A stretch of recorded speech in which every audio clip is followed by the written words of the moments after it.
කිරීම මේ නව ආණ්ඩුවේ ප්‍රතිපත්තියක් ඇතුළේ තිබුණා. ඒ ඡන්දේ ප්‍රකාශනයේදී නැත්නම් ප්‍රතිපත්ති ප්‍රකාශනයේදී සඳහන්. ඒක අනුශ කිරීමට ක්‍රම දෙකක් තිබෙනවා. නව ආණ්ඩු ක්‍රමයක් ස්ථාපිත කිරීමේ එක ක්‍රමයක් වෙනවා. උනාට ඒක 20 වෙනි තව සංශෝධනයක් කිරීම තුළින් ඒක හොස්ටි කිරීම ඒක ක්‍රමයක් වෙන්නට පුළුවන්. ඒක එක ප්‍රශ්නයක්. මේ ක්‍රමයේ 1978 ජේ.ආර්. ජයවර්ධන අඳුරා දීපු මේ ආණ්ඩුක්‍රම ව්‍යවස්ථාවේදී මේ ඩුවල් සිටිසන්ෂිප් එකයි කොහොමද තිබිලා තියෙන්නේ 2005 වෙනකම් මේක තිබිලා තියෙනවා මාරු වෙන ආණ්ඩු සමානව මේක පාවිච්චි කරලා තියෙනවා විශේෂයෙන් මේ අදහස එතනින් දැක්වේ යන්නේ 2005 දී ඔබතුමා කලින් සඳහන් කරපු පරිදි යම් පුද්ගලික නැත්නම් පෞල පුද්ගලික නැත්නම් ඒ අතුරු පෞල දේශපාලන වශයෙන් කොහොම කිරීම සඳහා උමත්කාරී මේක අඳුර දැන් මේක යහපත් දෙයක් තිබුණාට ඒ අඳුර දීපු ඒ අවස්ථාව යම් කිසි ආකාරයක ප්‍රශ්නයකට පත් වෙනවා ඒ දකපු ජනතාව තමයි දැන් අර ඔබ කිව්ව එක්සත් ජාතික පක්ෂයට දීපු තියෙන්නේ ඉතින් ඒකේ දෙන්නන්නේ පණිවිඩ දීලා මුළු රටට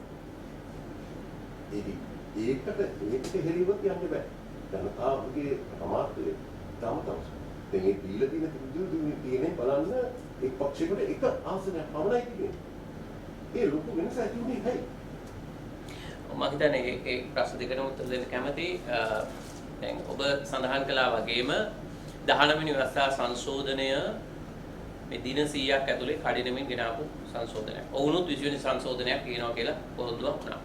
හැබැයි 20 වෙනි සංශෝධනයක් ආවේ නැහැ 19 සංශෝධනය ආවා. 19 සාධනීය කාරණා ගණනාවක් ආවා. මේ විදේශ පුරවැසි භාවයේ සම්බන්ධයෙන් ද්විත්ව පුරවැසි භාවයේ සම්බන්ධ කාරණේ ඒ කාරණා අතර එකක්. අපි ඒක සාධනීයව දකිනවා. හැබැයි ඔබ සඳහන් කළා වගේම මේකේ දේශපාලන අරමුණක් තියෙන්න පුළුවන්. එක දේශපාලන කණ්ඩායමක් නැත්නම් එක පවුලක් ඍජු ලෙසම බලපාන කාරණයක් මේකට අතුල් කළා ඔවුන් මේ දේශපාලන අරමුණ ජයග්‍රහණය කළා වෙන්න පුළුවන්. අපි ඒක නෑ කියලා කියන අපිට හැකියාවක් නෑ. අපි දන්නේ නෑ ඒක සම්පාදනය වෙනකොට ඇත්තටම අභ්‍යන්තරිකව ඒ කාරණේ ක්‍රියාත්මක වුණාද කියලා. එහෙම වෙන්න පුළුවන්.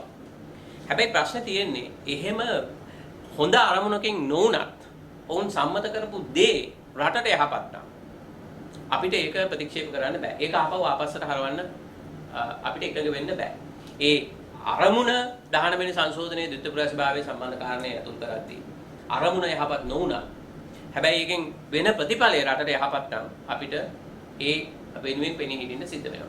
19 වෙනුවෙන් පෙනී හිටිනවා කියන එක නෙමෙයි මම කියන්නේ ද්විත්ව ප්‍රතිභාවයේ සම්බන්ධ කාරණේ 19 වෙනුවත් අපි යම් ප්‍රමාණයකට පෙනී හිටින සමාන කාරණා පිළිබඳ අපිට විවේචන තියෙනවා. හැබැයි ඒ නිසා තමයි ඒ 19 වෙනි සංශෝධනයේ නිසා තමයි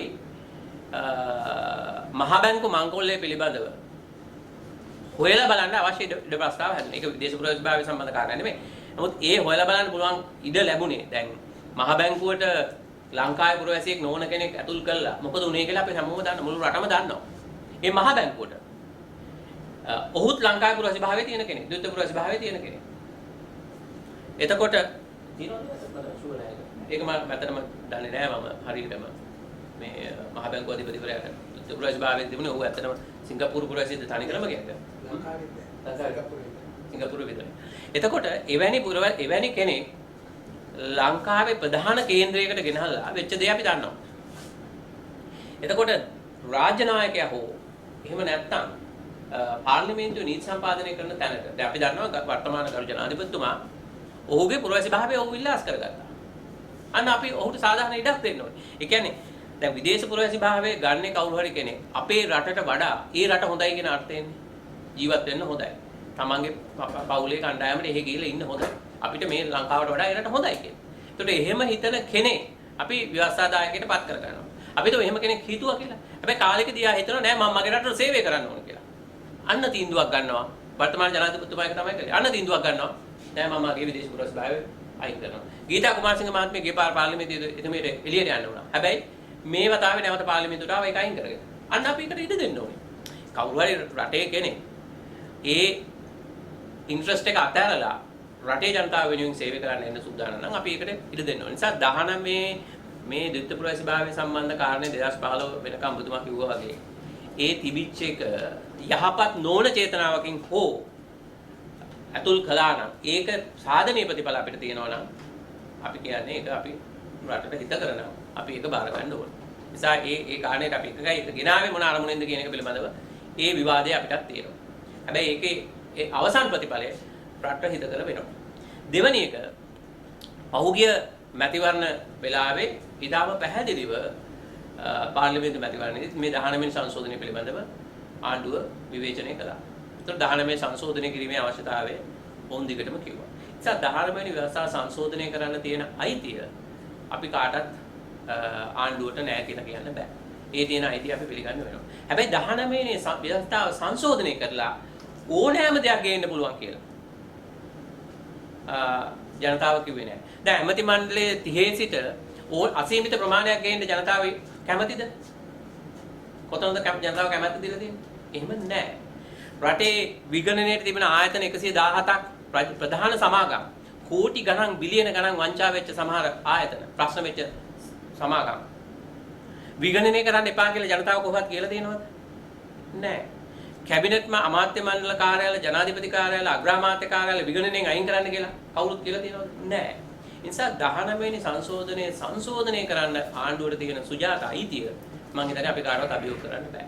හැබැයි ඒක සංශෝධනය කරලා ජනතාවට අහිත කර රටේ චෙක් ඇන්ඩ් සංවර්ධන තුලන ක්‍රමයට අභියෝග වෙන ජනතාවගේ පාර්ලිමේන්තුවේ බලය හැලුවට ලක්වන පාර්ලිමේන්තුවේ මූල්‍ය පාලනයේ තියෙන බලය තියෙන හැලුවට ලක්වන පාර්ලිමේන්තුව සතු බලය හනි පුජ්‍යලයක් වටා කේන්ද්‍රගත වෙන සංශෝධනයක් කරන්න රටේ ජනතාව එහෙම අයිතිය දීලා නැහැ. එහෙමනම් අපි කියන්න ඕනේ මෙන්න මේවා තමයි අපේ සංශෝධන කියලා ජනතාවට. ඒක තමයි අර එන ජනමත විචාරණයකදී කියන්න පුළුවන්. හැබැයි ඒක දිහාට පුළුවන් නිශ්චිත කාරණයක් විතරයි. නිසා මම හිතන්නේ ආණ්ඩුවට තියෙන අයිතිය පිළිගත්තට ආණ්ඩුවට ඕන දෙයක් කරන්න ජනතාව බලය දීලා නැහැ. ඊළඟට දැන් 20 වෙනි ව්‍යවස්ථා සංශෝධනයේත් එක්කම දැන් ව්‍යවස්ථාවක් සංශෝධනය කිරීම පිළිබඳව සංවාදයක් මැතිවරණ කාලෙදිම කිව්වා. එතකොට ඇයි කඩිනමින් මේ 20ක් ඕන කරන්නේ? අපි මාස 6ක් ඇතුළත ව්‍යවස්ථාවක් සම්පාදනය කරනවා. මේ ආණ්ඩුවට 3න් 2ක බලයක් තියෙනවා. මම පුජ්‍යලිකව මේ 3න් 2ක බලය හැම වෙලාවෙම රටට අහිත කරයි කියන මතයේ ඉන්න කෙනෙක් නෙමෙයි. මාර්ගදලා ව්‍යාපාරය අපි ඒක සාකච්ඡා කළා නෑ. හැබැයි මම පුජ්‍යලිකව. මොකද ඒක රටට යහපත් විදිහට පාවිච්චි කරන්න පුළුවන්. රටේ තියෙන ප්‍රශ්න විසඳන්න පාවිච්චි කරන්න පුළුවන්. අවශ්‍ය නීති සම්පාදනය කරන්න පාවිච්චි කරන්න පුළුවන්. ඒ නිසා 3න් 2ක බලයක් ආණ්ඩුවට පැහැදිලිව තියෙනවා.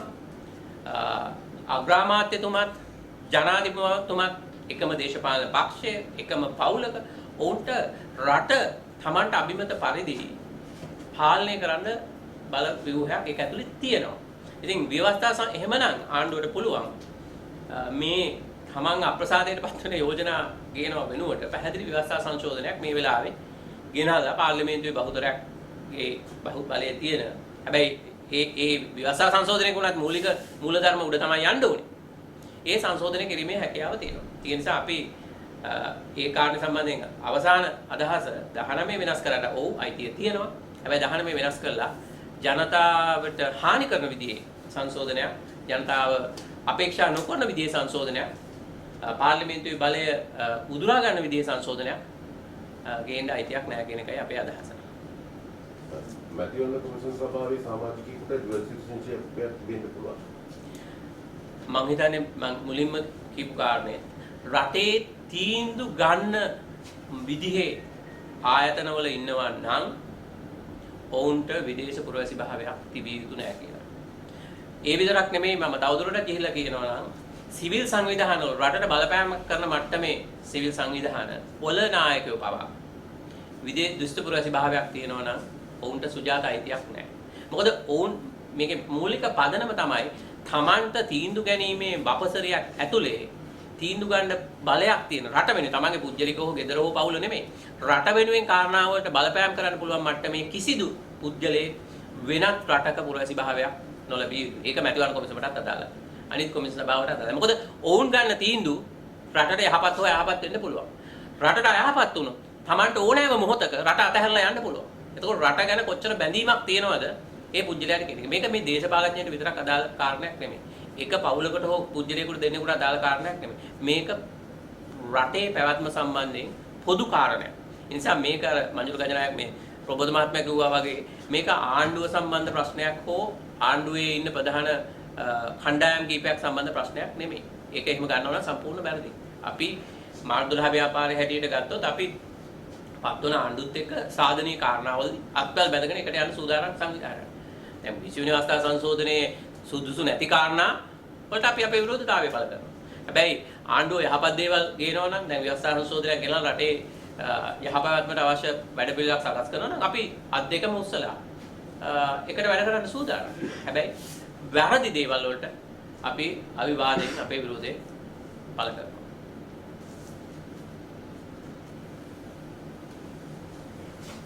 වෙන මොනවා හරි නැත්නම් අපිට